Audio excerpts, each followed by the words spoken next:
with Elizabeth, featuring Del Moore.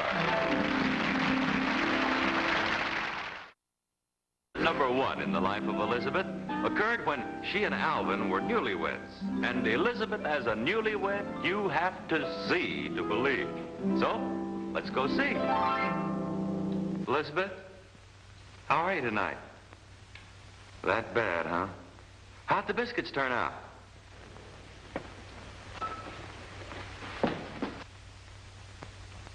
Elizabeth, you shouldn't take them out of the oven. They might fall. Well,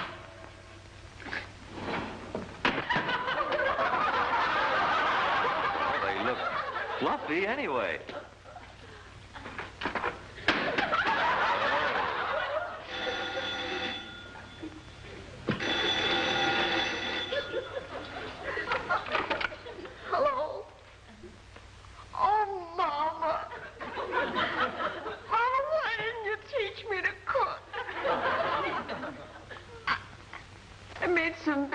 Just now, and they look like the ruins of the Acropolis. I wanted to make such a beautiful dinner for Alvin on our first anniversary. Well, of course it is. We've been married a whole week.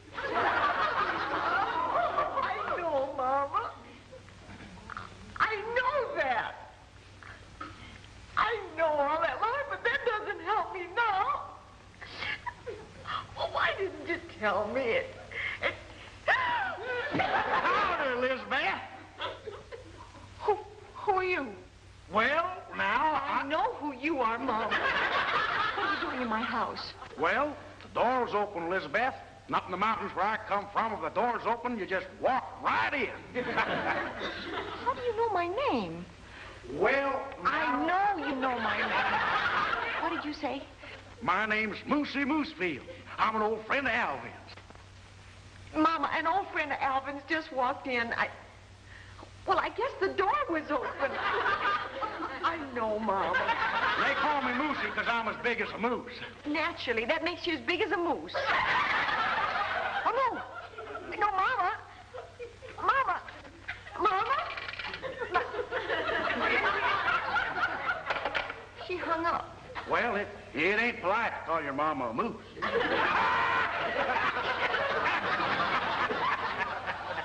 I think I've heard Alvin speak of you, Moosie, but he isn't home yet. Why don't you come back tomorrow? Mamas are very sensitive about being called mooses.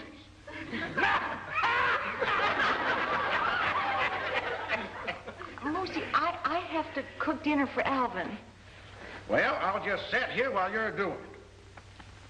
Well, I get a little nervous. Why don't you go watch television or something? Something burning? Oh! Never thought any woman would trap old Alvin. No, sir. I recollect the time him and old Joe Cronkite and me, we was talking about getting hitched, and we said... Mama, is tapioca supposed to explode? Well, it did explode. The kitchen looks like it's full of popcorn.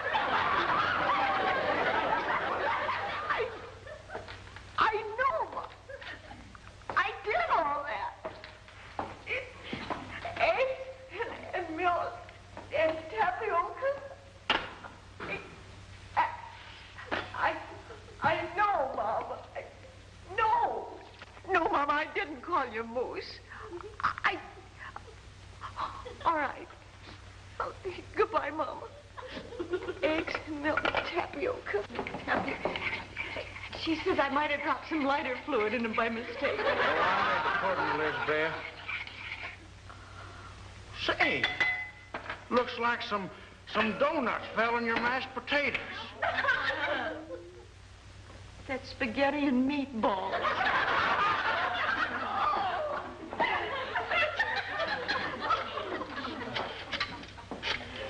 Why, it looks like mighty lively meat, Elizabeth.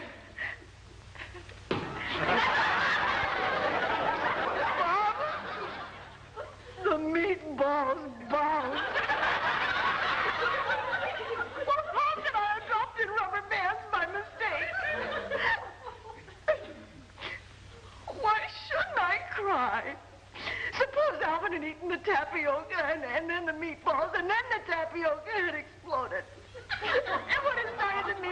bouncing all over his stomach. He might have been killed.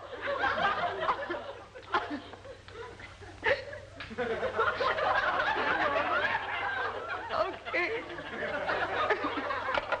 Now, Elizabeth, you oughtn't to carry on that way. I'm just no good, Moosie. I wanted to have such a nice dinner for Alvin on our first anniversary. And the only things that turned out right were the candles. Oh, no, I wouldn't say that. Well, why, this Italian pizza, it looks real good. Italian pizza? Uh-huh. That's angel food.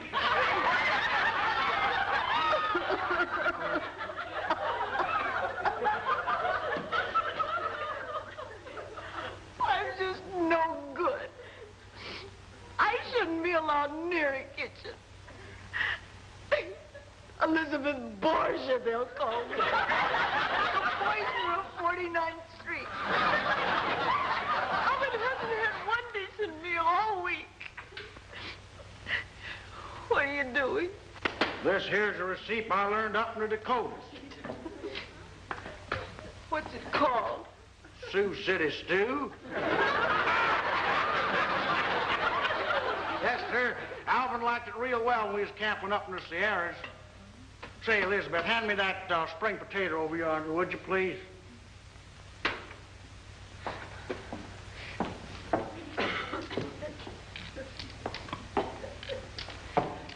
Is this a spring potato? Why, sure. See the spring? Yes, sir. Hey, you better turn off the fire under that pudding. It ought to be about done now. Sure, Moosie. It looks beautiful. Natural. See, I put on the spaghetti sauce, too. I don't know how I'm ever going to thank you. Every meal I've cooked so far has been burned. Oh, that's all right, Elizabeth. Well, I'll put this on the stove. There. Moosie, come here quick. Huh? I hear Alvin's car pulling up. Well, I'll go let him in. No, Moosie. Huh? Will you do me a favor? Will you sneak out the back door and let me pretend I cooked the meal? I want Alvin to be proud of me. Well, sure I will. I like you, Elizabeth. You're a real nice young heifer. And you're the nicest moose I've ever known. Thank you. Oh, now don't forget. The stew will be ready in about 15 minutes, and drain the water off the spaghetti in about 5 minutes. Stew in 15 and spaghetti 5. Bye, Elizabeth. Oh, another thing. Now put the sauce on the spaghetti, not in the stew. Bye, Elizabeth. That's awesome. Goodbye. Thank you.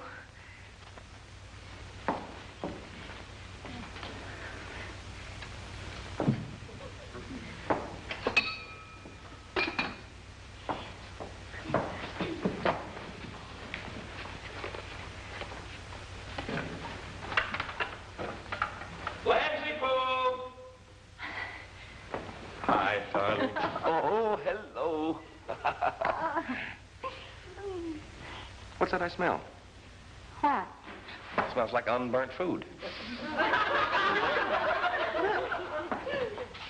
Oh. Honey, you did this yourself? Come on, sit down. Oh, that's wonderful. Oh, I forgot. I met a friend of mine out front. I'll call him. Hey, Moosie! Elizabeth, I want you to meet my friend, Moosie Mousefield. Howdy, Elizabeth. You two act like you've met. Well, we've howdied, but we ain't shook. I'm shaking now. Let's see. Get your place right here. Oh, fine. Yeah, thank you, Alvin. Yes, sir. You haven't tried Elizabeth's cooking, have you? No, I haven't. Sierra's never like this. No? Oh, brother. What's the matter, honey? Alvin, I have a confession. Did I ever tell you about a young heifer I knew once who talked too much? Big Mouth Annie, we used to call her. That girl never did learn that a happy husband don't have to know everything. I'll have some of this stew, Elizabeth. I shall leave you at this point, Elizabeth. Why? I'm going to go get a bigger spoon. We'll never get to it that way. Oh, Moosie. Elizabeth, aren't you ashamed? Thank you. In just a moment, we'll bring you incident number 2 in Life with Elizabeth. Incident number 2 in the life of Elizabeth occurred because, 1, she'd been reading a magazine again, or 2, she's trying to cover up for something she's done. You never know how Elizabeth's mind is going to work. Careful you don't get a burn. Any minute now, you're going to tell me that you can hear the waves washing up on the shore. I can. I can also hear the wax ironing down by the beach.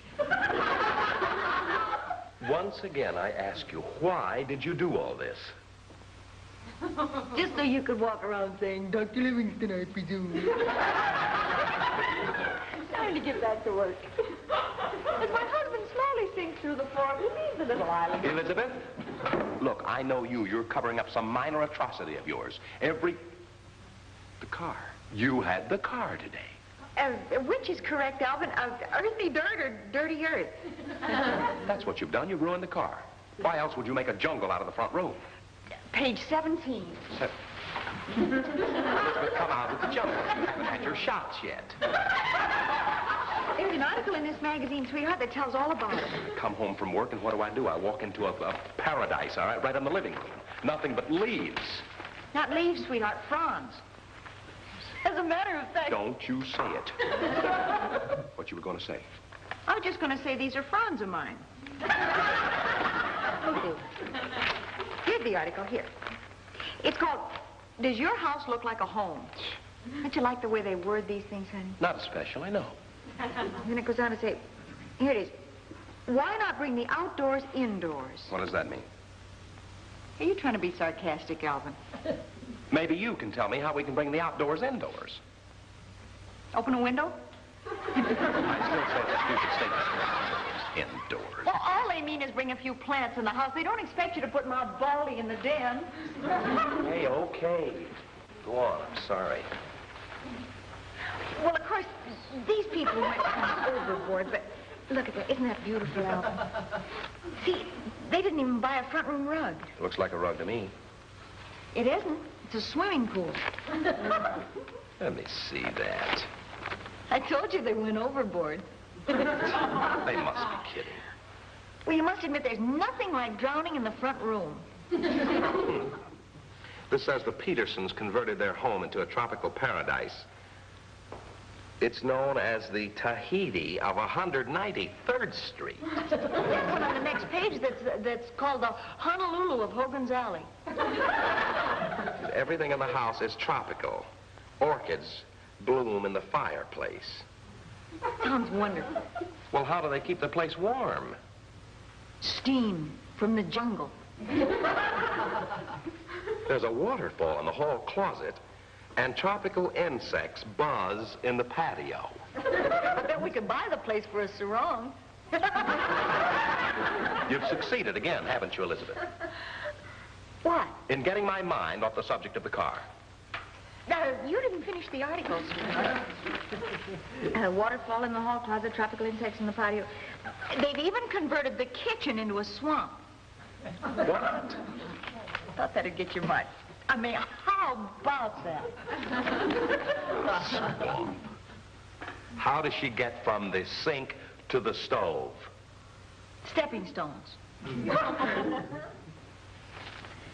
That's her picture. She looks sick. She is. Caught malaria while she was doing dishes. How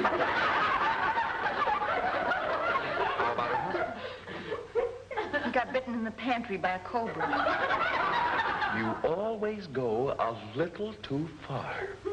Now, do you mind if we get back to the subject of the car? Oh, back to work. You want to bring me my car? Elizabeth, I was talking to you. Oh, seriously, Alvin, I don't want to make a jungle out of the living room, but I do think it'd be nice to have a few plants in the window box. Well, that's all right by me, but what about these palms? Oh, we can take care of those later. I only brought them in to get them out of the sun.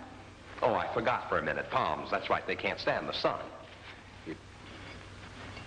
Elizabeth, shouldn't the window box be on the outside of the window? Not if you want the flowers inside the house. One thing about you, honey, you always have an answer. I suppose it would be too much trouble to go out and pick the flowers and bring them in. In all that rain? No, what kind of spring? It says right here in the catalog. These flowers won't be in bloom for another 6 months. By that time, it'll be raining. If you think I'm going to go out there and catch pneumonia, pick Where the flowers. does it say anything about 6 months? Right there. I hate to disillusion you, Elizabeth, but it says that these seeds won't be in bloom for 2 years. I know, but that's last year's catalog. Honey, I happen to know that you're not this stupid. Now, what are you doing that you don't want me to find out? You want to hand me the sprinkler over there, Alvin? Elizabeth, I asked you a question. What are you hiding from me? Right here, I'm going to plant beets. Can I tell you about the policeman who fell asleep on the beet? Elizabeth.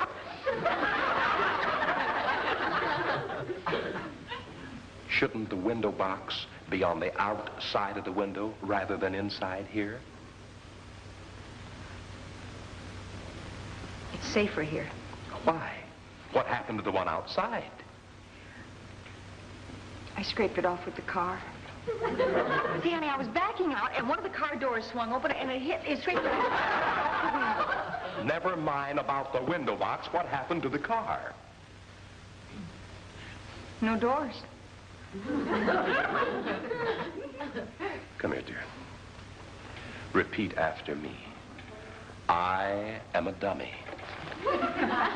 I am a dummy. I have no brains. I have no brains. I am stupid. So am I.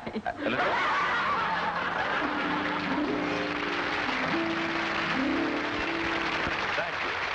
And in just a moment, we'll bring you incident number 3 in Life with Elizabeth. Incident number 3 in the life of Elizabeth occurred the night the Underhills came to dinner. Now, Mr. Underhill worked at the office with Alvin, but Mrs. Underhill was a complete surprise. I see dinner's over, and Mrs. Underhill seemed to be having a good time. Oh, my gosh, look at Elizabeth and her partner. Okay, kids, you can come to life now. But you're such a young man to have such a position of responsibility. Isn't he, dear? Huh? I'm sorry, I wasn't listening. He's such a young man to have such a position of responsibility. Oh, yes, he is, dear. And it was so nice of you to ask us over this evening. Wasn't it, dear? What? It was nice of us to ask you over tonight. Oh, yes, it was, dear. Well, you see, Mrs. Underhill, Alvin and I have always believed in the good neighbor policy when it comes to his friends at the office. Haven't we, dear? Yes, we have, dear. Mrs. Underhill seems so formal. Do you mind if we call you Francis? Why, of course not. Alvin. What do you want to call her Francis for, Alvin? Why not? Her name's Claudette. I'm Francis. Sounds like another way of being frank. Frank. It was a joke. I think Alvin's such a manly name, and yet it has such a soft sound, like a caress. Really? Caress? Why don't you go put the coffee on, dear? I'm sure Claudette would care for some. Oh, don't go to any bother. I take cream in one lump. Oh, I'm a little short on cream, but I can give you plenty of lumps. Help. Now, don't jump up like that. I'll be right back. Really ought to help her. Then why don't you? Francis. Francis was just being frank. Oh, Alvin, you have a fantastic sense of humor. Doesn't he, dear? She told the same joke. Oh, but not half so well. You know, Alvin, I'm one of those people that when I like somebody, I really like them. Oh, well. I think your wife has wonderful taste in men. Thank you, Mrs. Underhand. Gave me such a fright. Mrs. Underhill, not Mrs. Underhand, Elizabeth. You mispronounce it your way, I'll mispronounce it mine. Oh, why don't you call me Claudette? Alvin does. In French, doesn't Claudette mean little claw? Let's move the furniture, Francis. Come on, here we go. Back to the Alvin, what furniture. are you doing? Well, I promised Claudette a dance before they left. Well, isn't it a little late? Oh, don't stop him. I just love to dance. You know, when I was a little girl, I used to be able to kick the back of my head. That explains a few things. Now, come on, Francis, you've got to pick out a good record. Get rid of them. Honey, don't be like that. They're leaving in a few minutes. We have to be nice to them. Give me one good reason why. Come on, Alvin. You two can talk to each other any time. You like that? Well, I get a little trickier as we go in. May I have this waltz? Of course. You lead.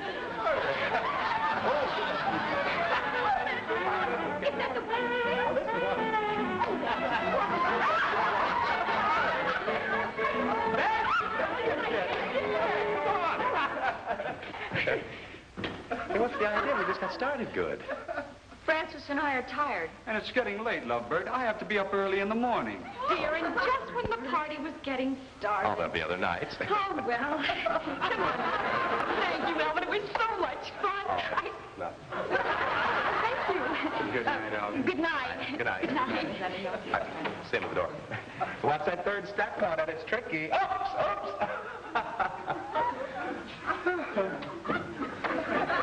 Glad that's over with. Thought they'd never leave.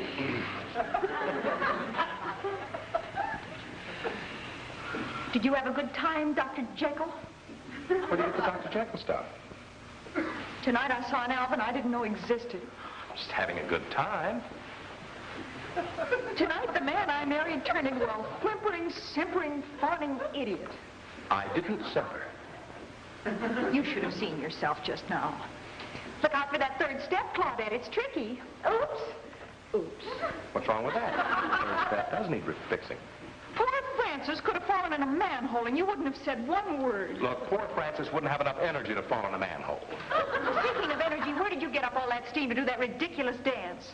I've seen you get all worn out from jumping to a conclusion. Is that supposed to be a funny remark? Maybe Claudette could do better. Oh, honey, now look, wait a minute. Look, she's not really a bad kid. She's trying to have a little fun. Let's forget the whole thing, okay? Hmm? All right. I'll do it, just for you. That's my girl.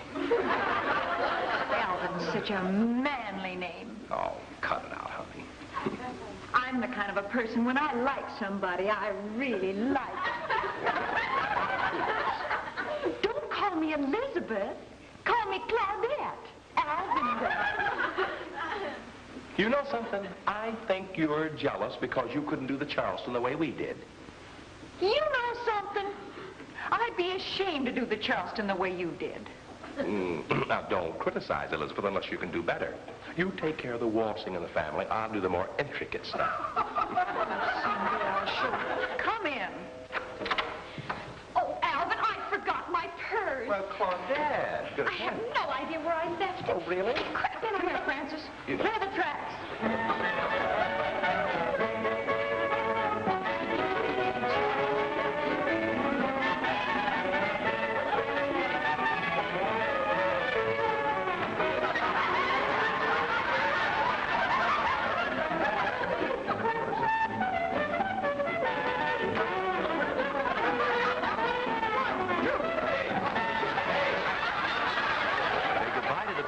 Goodbye, everybody.